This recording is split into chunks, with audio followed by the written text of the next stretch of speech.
অনেক টাকা থাকলে আপনি সুখে থাকবেন নাকি দুঃখে থাকবেন সেটা বলা মুশকিল। অনেকের প্রচুর টাকা আছে কিন্তু সুখ নেই। তাই বলা যায় সুখের একমাত্র নিয়ামক টাকা নয়। তবে টাকা না থাকলে যখন আপনার মৌলিক চাহিদা পূরণ একেবারে কঠিন হয়ে পড়ে তখন দুঃখ বিষয়টা অনিবার্য হয়ে দাঁড়ায়।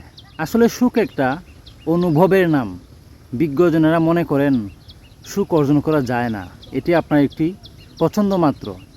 আপনি যদি মনে করেন আপনি সুখে আছেন তবে সত্যি আপনি সুখী। আপনি যতক্ষণ পর্যন্ত নিজেকে সুখী হিসাবে মেনে নিতে না পারেন ততক্ষণ আপনি সুখী হতে পারবেন না।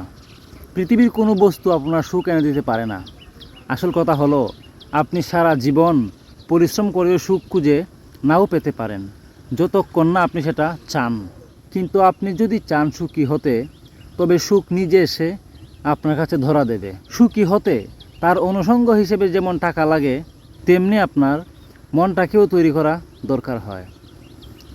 তো এই যে সুখ দুঃখ এত গল্প কাহিনী শুনেন, আমি আসলে সুখ কোথায় পাই? আমাকে আপনি যেভাবে দেখতে পাচ্ছেন আমি ঠিক এখানে সবটাই সুখী অনুভব করি।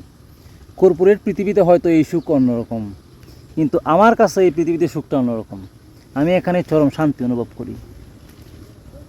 হ্যাঁ, তবে এইখানে এসে শান্তিতে থাকার জন্য অবশ্যই আমার টাকার প্রয়োজন।